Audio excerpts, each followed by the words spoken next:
Elisabeth Loca, tu interprètes le personnage principal dans le court-métrage de Célia. Oui. Est-ce que tu peux nous expliquer un petit peu comment tu as embarqué dans ce projet-là? Je connaissais Nancy Lynn et Albert et Jean-Louis de Punchline Film. Et Nancy Lynn, ça faisait à peu près 2 ans qu'elle me parlait d'un projet de film m'impliquant, qu'elle disait qu'elle écrivait quelque chose puis qu'elle pensait à moi pour le rôle. Et au printemps passé, en fait, elle m'a contactée, elle m'a dit « Ça y est, le film est écrit, on prévoit tourner, est-ce que tu es toujours intéressée? » Tout ça. On s'est assis ensemble, on en a discuté, puis j'ai embarqué dans l'aventure avec l'équipe de Punchline.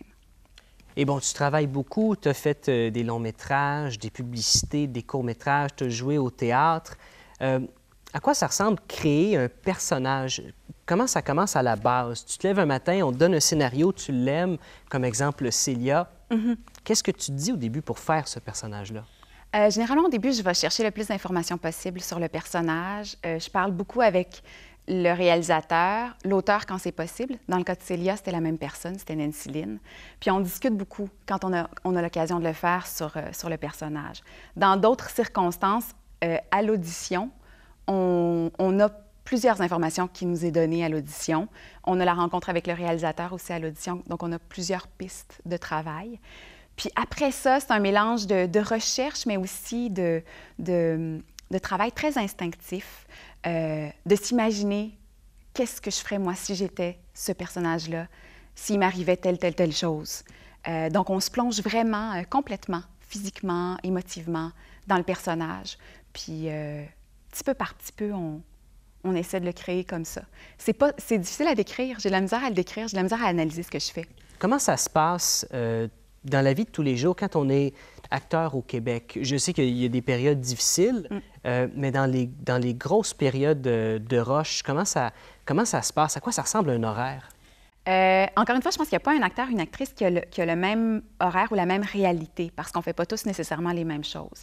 Mais souvent, on se doit d'être très polyvalent.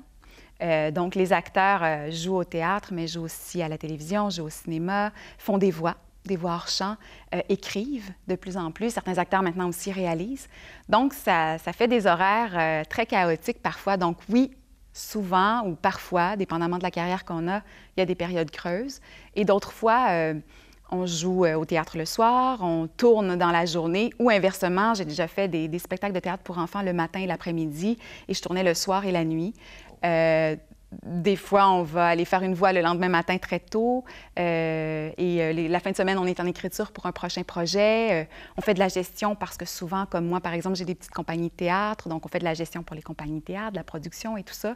Donc, des fois, on a l'impression de vivre 2-3 journées en une. Donc, ça demande énormément de discipline. Oui. Depuis la dernière année, tu as joué dans beaucoup de courts-métrages. Je vais juste en nommer quelques-uns ici. Oui. Tu vois, il y a Artillerie lourde qui a gagné des prix, la série web Temps mort. Il y a le film Célia aussi, un minime 3 secondes. C'est tous des films qui ont gagné beaucoup de prix. Donc, tu choisis extrêmement bien tes rôles. Comment est-ce que tu fais pour bien sélectionner les projets dans lesquels tu embarques? En fait, souvent, on ne sait pas qu'est-ce que ça va donner. On ne sait pas si ça va bien fonctionner ou mal fonctionner.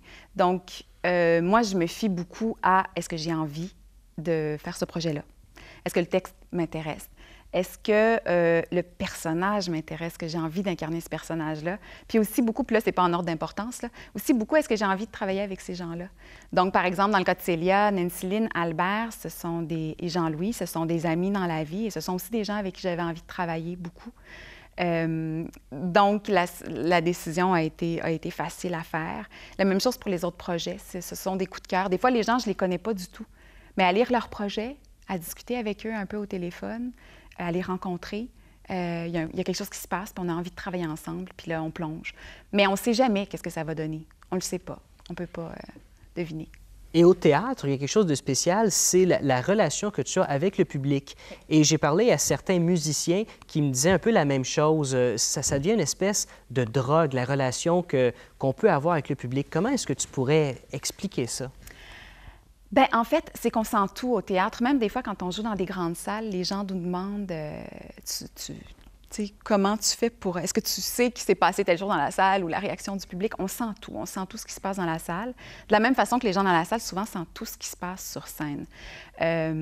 Et à certains moments, il y a ce moment magique qu'on appelle qui se passe entre le public et les acteurs, qui est comme si on tombait en amour, si on veut, ou un moment où on se comprend complètement. Quand le public est complètement embarqué dans la pièce et nous, on est complètement présent à ce qui se passe. Et on vit beaucoup pour ces moments magiques-là. Et c'est là que ça devient un peu comme une drogue, dans le sens où on est toujours à la recherche de cette sensation-là, d'être complètement un peu en symbiose avec le public. Parce que des fois, ça ne marche pas. Des fois on essaie de créer cette relation-là, puis ça se passe moins bien. Des fois, on a l'impression que c'est plus difficile d'essayer de séduire notre public. Des fois, ça arrive. Alors, quand on a ces moments magiques-là, on est comblé, puis on recherche toujours après de retrouver un moment comme ça au théâtre.